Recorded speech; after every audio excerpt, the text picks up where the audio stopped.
इन दोनों में मेरा शत्रु पुत्र कौन है? कैसे पहचानूं मैं उसे? ये कैसी दुविधा है? इस दुविधा को समाप्त करने के लिए मैं इन दोनों को ही समाप्त कर देता हूं।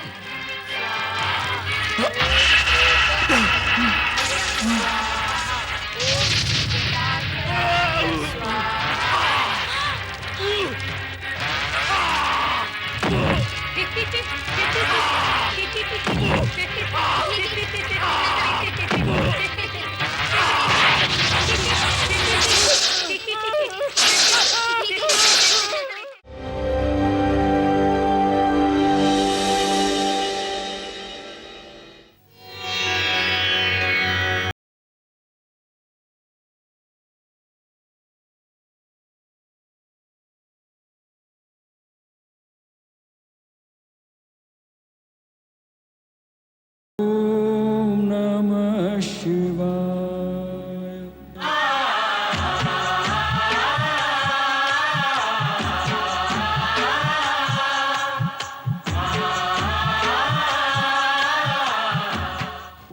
मैं ओंकार हूं, सृष्टि के अणु परमाणु में मैं विद्यमान हूं। समय की धार पर सवार मैं भी शब्द और गूंज की एक धार हूं। मैं ओंकार हूं। नारद आकाश से गौतम ऋषि व अहिल्या को उग्र शिवोपासना करते देखकर शिव से जाकर सारी स्थिति प्रकट करते हैं। शिव नारद को आश्वासन देते हैं। तपस्थल पर ऋषि पत्नियां दोनों पर पत्थर बरसाती हैं जो फूल बन जाते हैं। ब्रह्मा विष्णु महेश वहां प्रकट होते हैं। शिव गौतम ऋषि के धैर्य, भक्ति व समर्पण भाव की प्रशंसा करके उस कुंड को गौतम कुंड के नाम की अमरता प्रदान करते हैं। गंगा भी वहां प्रकट होकर तीनों से सदा के लिए वहां विद्यमान रहने की प्रार्थना करती है। इस प्रकार उस स्थान का नाम त्र्यंबकेश्वर पड़ता है। दूसरी ओर प्रदोष व्रत पूर्ण किए बिना राजा सत्यरथ केतु ध्वज का वध कर देता है।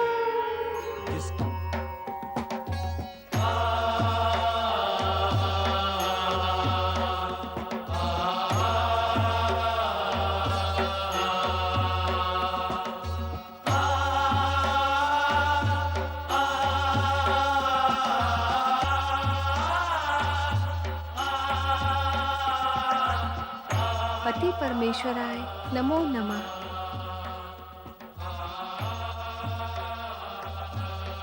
कहाँ चले गए थे स्वामी? उमा के पास। उमा? उमा तो मैं ही हूँ। मेरे पास तो आप अब आए हैं। उस विधवा ब्राह्मणी का नाम भी उमा ही है। वो दो बालकों को स्नेहपूर्वक पाल रही है।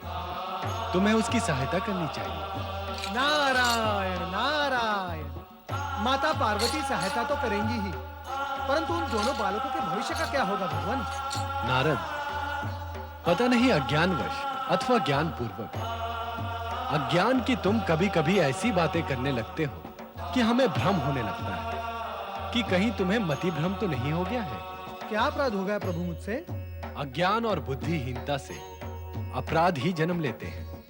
अभी-अभी तुमने कहा कि उन बालकों की सहायता पार्वती करेंगी, और अगले ही क्षण प्रश्न करते हो कि उन बालकों का भविष्य क्या होगा जिसकी सहायता पार्वती करेंगी। उन बालकों का भविष्य क्या होगा ये तुम्हें नहीं ज्ञात। नारायण नारायण। अपने ही शब्द जाल में फंस गया मैं तो। सदा दूसरों को भी तो फंसाते रहते हो। वैसे इतना समझ लो नारद कि उन दोनों बालकों को सदा ही हम दोनों की कृपा प्राप्त होती रहेगी। वे दोनों सारी बाधाएं पार करते हुए जीवन में वांछित फल प्राप्त करेंगे। इतना ही नहीं, उनकी माता उमा भी दोनों के उत्कर्ष से सुख और संतोष प्राप्त करेगी। इतना तो पर्याप्त हो गया भगवान। आप दोनों धन्य हैं।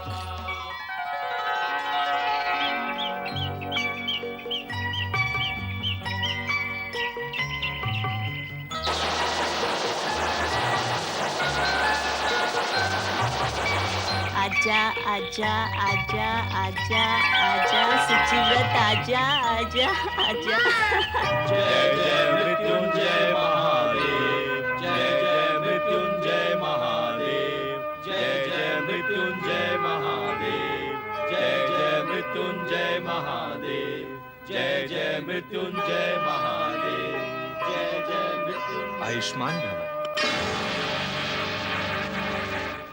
मेरे पुत्र को आशीर्वाद दे ऋषिवर। ये पुत्र तुम्हारा तो नहीं है उमा देवी। किंतु मातृवत मैंने ही इसका पालन पोषण किया है। जानता हूं, और ये भी जानता हूं कि सत्यरथ के इस पुत्र पर शिव कृपा हुई है। इसी कारण भगवान शिव ने वृषवर अवतार धारण कर इसकी रक्षा करते हुए इसके लालन पालन का कार्य तुम्हें सौंपा है। तुम तीनों को दर्शन देकर तुम्हारा भविष्य निश्चित किया है। आप तो त्रिकालदर्शी हैं ऋषिवर, अतीत जानते हैं, वर्तमान आपके सम्मुख है। कृपा कर इस बालक का भविष्य बताएं। देवी उमा, इसका भविष्य बताना नहीं, बनाना है, और वो भी तुम्हें बनाना है। मुझे भविष्य बनाने का सामर्थ्य मुझ में कहाँ है ऋषिवर? मैंने अभी अभी कहा ना, जिस साधु ने तुम्हें इस बालक के पालन पोषण का आदेश दिया था वो कोई और नहीं, स्वयं भगवान शिव थे। वृषवर अवतार के रूप में उन्होंने केवल तुम्हें दर्शन ही नहीं दिए, सामर्थ्य भी दिए। तुम्हें उनकी कृपा प्राप्त है। तो मुझे क्या करना होगा ऋषिवर? शिव की कृपा प्राप्त इस बालक का भविष्य उजागर करना है। पर कैसे? सुनो उमा देवी, इसके पिता सत्यरथ पर शिव प्रकोप के कारण संकट आया और यह अनाथ हो गया, किंतु इस पर शिव की कृपा थी, इसलिए यह अनाथ होकर भी इसका पालन पोषण तो अवश्य हुआ है, परंतु यह अपने राज्य और वैभव से अब तक वंचित है। उसकी प्राप्ति का उपाय बताएं ऋषिवर। शिव प्रदोष पूजन के महत्व को जानकर उसे नियम पूर्वक पूर्ण करना होगा। इस बालक को अपने पिता के पाप का प्रायश्चित करना होगा। जय जय मृत्युंजय महादेव।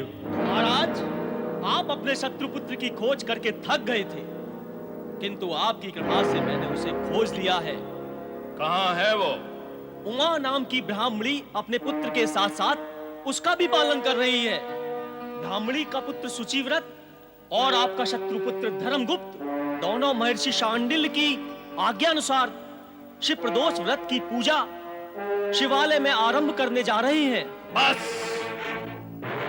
धर्मगुप्त आज अंतिम बार आएगा शिवालय में, अपने पिता की भांति। वो भी हमारे हाथों आज यमलोक पहुंच जाएगा। शिवालय में शत्रुपुत्र के साथ उसका काल भी आएगा। ओम नमः शिवाय, ओम नमः शिवाय, ओम नमः शिवाय, ओम नमः शिवाय, ओम नमः शिवाय, ओम नमः शिवाय, ओम नमः शिवाय, ओम नमः शिवाय, ओम नमः शिवाय, ओम नमः शिवाय, ओम नमः शिवाय, ओम नमः शिवाय, ओम नमः शिवाय।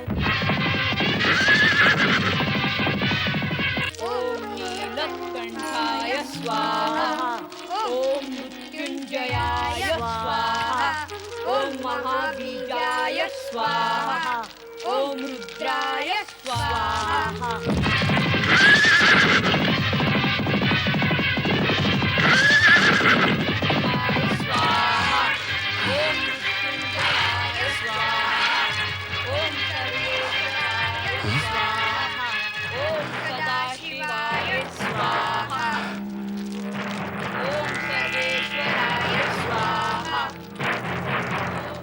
इन दोनों में मेरा शत्रुपुत्र कौन है?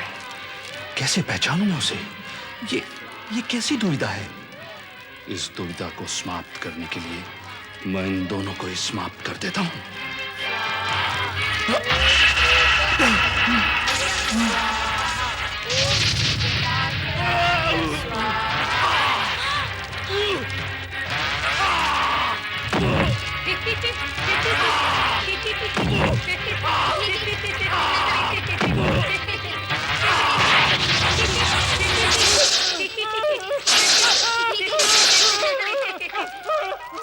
भगवान शिव की पूजा करने से तुम्हें लाभ ही लाभ हुआ है पुत्रों।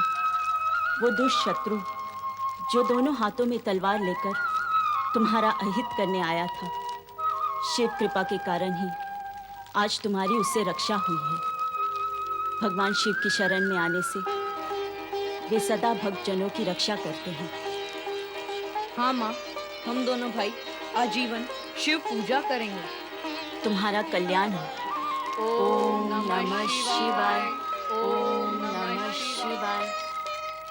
ओम विश्वरूपाय स्वाहा। ओम उमापते स्वाहा। ओम त्रिजटाधराय स्वाहा। ओम महातेजसे स्वाहा। ओम सर्वभूतात्मने स्वाहा। ओम विश्वरूपाय स्वाहा। ओम स्वयंभूताय स्वाहा। ओम कालाग्निरुद्राय स्वाहा। ओम त्र्यंबकेश्वराय स्वाहा। ओम काशी विश्वेश्वराय स्वाहा। इति संपूर्णम्। पुत्रों, आज तुम दोनों ने बहुत विलंब कर दिया। मैं कब से तुम्हारी बाट देख रही हूँ। प्रणाम माता। भगवान शिव तुम्हारा कल्याण करे।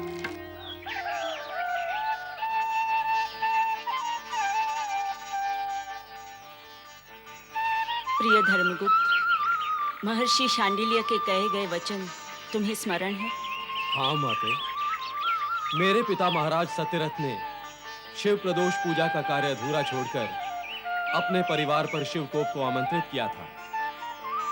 माता पिता की आत्मा की शांति, पिता के पाप का प्रायश्चित तथा अपने राज्य और वैभव को पुनः प्राप्त करने के लिए मुझे नियमित रूप से शिव प्रदोष पूजा करनी होगी।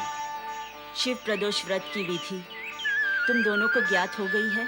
हाँ माँ, हम तीनों ये प्रण करते हैं कि शिवकोप से मुक्त होने के लिए अब हमारा परिवार आजीवन प्रदोष पूजा नियमित रूप से करेगा।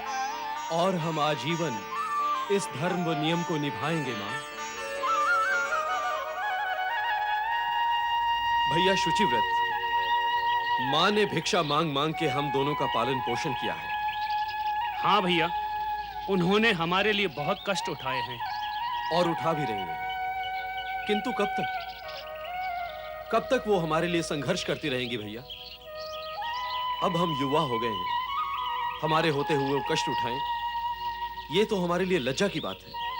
तुम मेरे मन की बात कह रहे हो भैया धर्मगुप्त, इसलिए मैं यहाँ तुम्हें इस वन में लाया हूँ। इस वन में? क्यों भला? इसलिए कि कल संध्या को तुम्हारे जाने के बाद शिवालय में एक साधु बाबा आए और कहने लगे कि कल तुम दोनों का भाग्य खुलने वाला है। अर्थात आज यहाँ इस मृणाल वन में हम दोनों का भाग्य खुलने वाला है। पर कैसे? उन्होंने बताया कि मृणाल वन में सरोवर के पास एक पुराना वट वृक्ष है और उसी स्थान पर दिन की 5 घड़ी बीत जाने पर हम दोनों के साथ एक चमत्कार होगा। भैया, और आपने उन साधु बाबा की बात पर विश्वास कर लिया? करना ही पड़ा। अब तो मुझे और अधिक विश्वास हो गया है, क्योंकि उन्होंने बताया था कि तुम्हारा भाई तुम्हारी बात सुनकर तुम पर विश्वास नहीं करेगा और हंसेगा, परंतु जो सत्य है वो तो अटल है। वो देखो, एक चमत्कार तो हो गया। अब तुम इधर जाओ, मैं वट वृक्ष वाला चमत्कार देखकर आता हूं।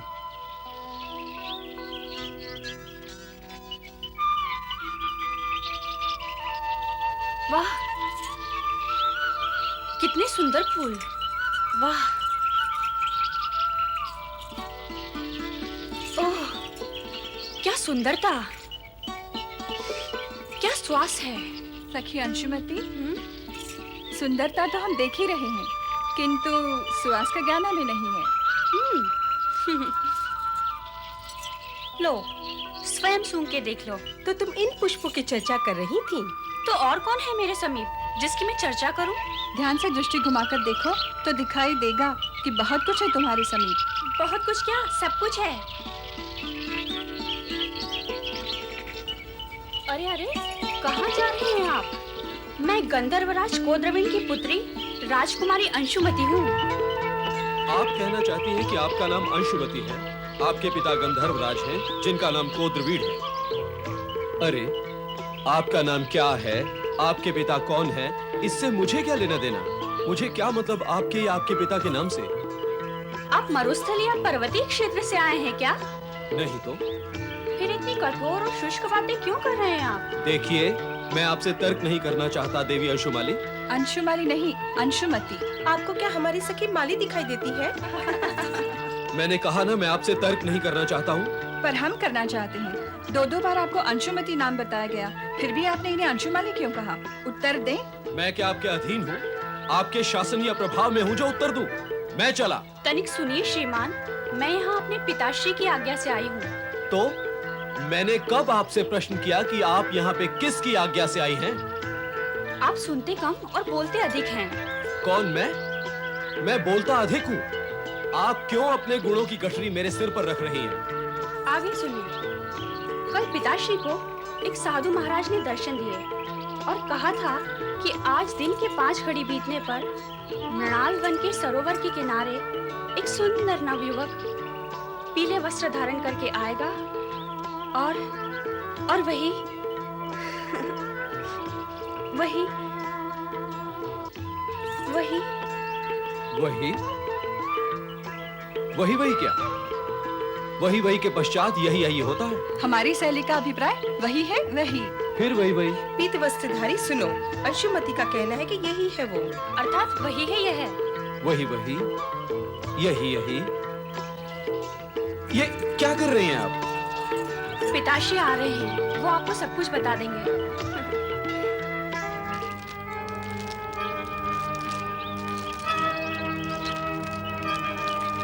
मिल गया, वट वृक्ष मिल गया। यही है वो पुराना वट वृक्ष। अब देखता हूं कि साधु बाबा क्या चमत्कार दिखाते हैं।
स्वर्ण मुद्राएं मिल गई।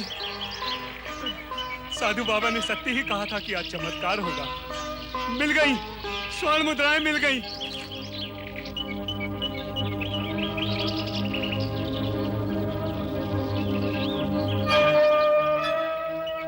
हमारे साधु महाराज ने हमें बताया था कि आप कोई राजपुरुष हैं।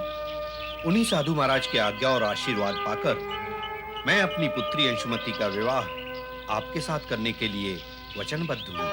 किंतु इतना बड़ा और महत्वपूर्ण निर्णय लेने से पूर्व आपको मेरे विषय में जान लेना आवश्यक होगा। आप राजपुरुष हैं, शालीन हैं, विनम्र हैं, क्या इतना पर्याप्त नहीं है? जिसे आप राजपुरुष कह रहे हैं वो एक राजभ्रष्ट दरिद्री है। बाल्यकाल में ही, कहें तो जन्म लेते ही मेरे माता पिता स्वर्ग सिधार गए थे। विनम्र और शालीन तो मैं आपकी दृष्टि में हूं, अपनी दृष्टि में तो मैं एक अभागा हूं जिसने जन्म लेते ही अपने माता पिता को खो दिया। अर्थात अब तो आपको उनके नाम का स्मरण भी नहीं होगा। मैं तो केवल इतना जानता हूं कि मैं विदर्भ के महाराजा सत्यरथ और महारानी सुरथा का पुत्र हूँ। महाराज सत्यरथ, तो तुम उनके पुत्र हो? आप उन्हें जानते थे? हाँ कुमार, मेरे तो वो परम मित्र थे। संभवतः तुम्हें याद ही ना हो कि उनके शत्रु वृषध्वज ने छल से उनका वध किया और उनका विदर्भ राज्य भी ले लिया। किंतु तुम चिंता ना करो, मेरी सारी सेना तुम्हारे साथ है। तुम शीघ्र ही विदर्भ पर आक्रमण करके पुनः अपना राज्य प्राप्त कर लो। किंतु इससे पूर्व मेरी पुत्री से विवाह करो। आदरणीय, आपकी कृपा, आत्मीयता एवं स्नेह पाकर मैं कृतार्थ हूं, किंतु अपनी माता की आज्ञा प्राप्त किए बिना मैं कोई कार्य नहीं कर सकता, और विवाह जैसा महत्वपूर्ण कार्य तो कदापि नहीं। कारण मेरी धर्म माता उमा मेरी स्वर्गीय माता से भी बढ़कर है। उन्होंने न केवल मेरे प्राणों की रक्षा की है, अपितु मेरा पालन पोषण भी किया है। ये धरती तुम जैसे पुण्यात्मा पुत्रों के कारण धन्य है कुमार। सुनो धर्मगुप्त, मुझे वट वृक्ष के नीचे ये स्वर्ण कलश मिला है। साधु बाबा ने जो कहा था वैसा ही चमत्कार हो गया। ऐसा ही एक चमत्कार मेरे साथ भी हो गया है। चमत्कार एवं अलौकिक घटनाएं उन्हीं के साथ घटित होती हैं जिन पर भगवान शिव की कृपा हो। भोलेनाथ की कृपा पात्र धर्मगुप्त को गंधर्वराज कोद्राबिन ने अपनी सेना की सहायता दी और धर्मगुप्त ने विदर्भ पर आक्रमण कर दिया। किंतु विदर्भ का राजा वृषध्वज इन सभी घटनाओं से अनभिज्ञ था और सुरा सुंदरी में खोया हुआ था। आनंद आ गया। सुंदरी। महाराज, महाराज, महाराज, अनर्थ हो गया है महाराज। और क्या क्या हो गया है महामंत्री? अनर्थ और विनाश हो गया है महाराज। और अब तो केवल सर्वनाश होना शेष रह गया है महाराज। ये क्या कह रहे हो महामंत्री? सत्यरथ का पुत्र धर्मगुप्त? हाँ हाँ, धर्मगुप्त अपने पिता का बदला लेने हाथ में नंगी तलवार लिए इधर ही आ रहा है महाराज। क्या? तो हमारी नंगी तलवारें कहाँ हैं? कहाँ हैं? वृषध्वज, मेरे पिता के हत्यारे, क्या करेगा अब तू तलवार का? मेरी सेना ने विदर्भ राज व तेरे राज पे संपूर्ण अधिकार कर लिया है। अब तो तुझे तेरे किए का परिणाम भुगतना होगा। क्षमा, क्षमा, क्षमा, मुझे प्राणदान दे दो, प्राणदान दे दो मुझे। तूने किया था ये कार्य, तूने किया था ये क्षमा, तूने दिया था ये प्राणदान। जिस व्यवहार की दूसरों से आशा की जाती है, पहले उसे स्वयं करना पड़ता है वृषध्वज। सत्य कहते हो, सत्यव्रती ही ऐसा करते हैं। मुझ जैसा अहंकारी, प्रतिकारी और निर्बुद्धि भला सत्य व्यवहार को कैसे समझ सकता है? इसीलिए मैं प्राणदान मांग रहा हूं धर्मगुप्त। प्राणदान? अपने पिता के हत्यारे को प्राणदान? कदापि नहीं। सावधान, सावधान धर्मगुप्त। हत्या के प्रति हत्या को हत्यारे और नीच वृत्ति वालों का कार्य है, शिव भक्त का नहीं, धर्मगुप्त का नहीं। मुझे प्राणदान दो धर्मगुप्त, मुझे प्राणदान दो। दिया, हमने तुम्हें प्राणदान दिया, किंतु एक वचन दो कि तुम विदर्भ राज के विरुद्ध कोई षड्यंत्र नहीं करोगे।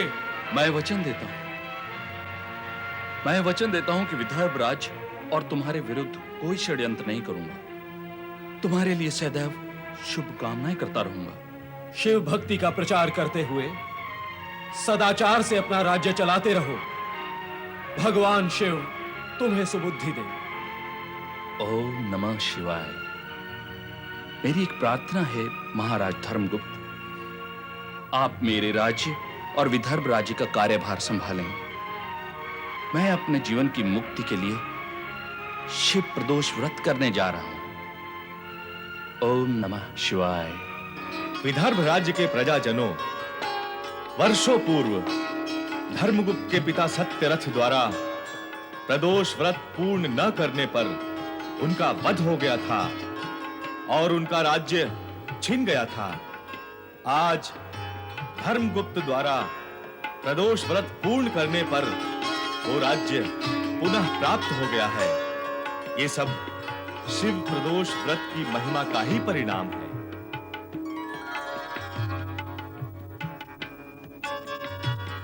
विदर्भराज महाराज धर्मगुप्त की जय। विदर्भराज महाराज धर्मगुप्त की जय। विदर्भराज महाराज धर्मगुप्त की जय। इस शुभ अवसर पर मैं घोषित करता हूं कि शीघ्र ही मेरी पुत्री अंशुमति का विवाह महाराज धर्मगुप्त के साथ धूमधाम से संपन्न होगा।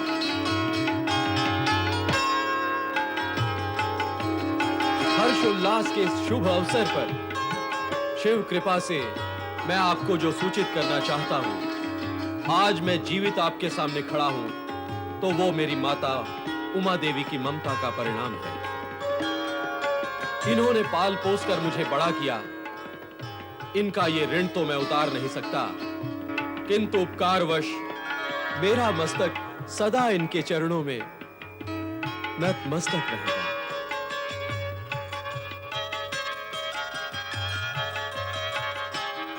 आज से इन्हें इस राज्य की राजमाता होने का सम्मान प्राप्त होगा।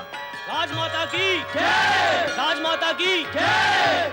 और मेरा भाई शुचिव्रत राज्य संचालन में मेरा पूरा पूरा साथ देगा। अब आप सब मिलकर प्रेम पूर्वक मेरे साथ बोले, पराग पर ब्रह्म परमेश्वर की जय। भगवान शिव शंकर की जय। नारायण नारायण। प्रणाम। ये सब भगवान भोलेनाथ और माता पार्वती की कृपा का फल है। अतीत की समस्त दुखद घटनाओं से हमें यही शिक्षा प्राप्त होती है कि हमें शिव प्रदोष व्रत से कभी विमुख नहीं होना चाहिए। देवर्षि नारद सत्य कह रहे हैं। मैं ये घोषणा करता हूं कि हमारे राज्य के ग्राम ग्राम में शिवालय का निर्माण होगा तथा शिव शक्ति का प्रचार होगा। बोलिए हर हर महादेव, हर हर महादेव, हर हर महादेव, हर हर महादेव, हर हर महादेव, हर हर महादेव। शिव की लीलाएं अगम्य होती हैं। उनका आरंभ ऐसे बिंदु से होता है जहां शिव साक्षात उपस्थित नहीं होते, किंतु उनकी लीला का संकेत अवश्य उपस्थित रहता है। कश्यप ऋषि की पत्नी दक्ष पुत्री दिति ने एक साथ 2 दैत्य पुत्रों को जन्म दिया। ये दोनों दैत्य जन्म लेते ही युवा हो गए।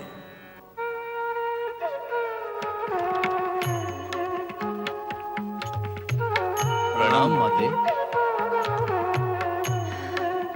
चिरंजीव भव। ओम नमः शिवाय। स्वामी, देख रहे हैं अपने इन प्रतापी पुत्रों को? ये शक्तिशाली दैत्यों के रूप में जगत में अपना और हमारा नाम उज्जवल करेंगे। प्रणाम पितृदेव। आयुष्मान भव, कल्याण भव। स्वामी, शीघ्र ही इनका नामकरण कर दीजिए।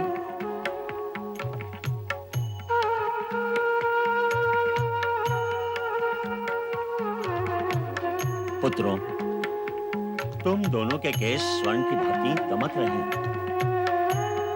तुम्हारे नाम के साथ स्वर्ण अर्थात हिरण्य का जन्मजात संबंध है, अतः तुम दोनों के नाम हिरण्य से ही आरंभ होने चाहिए।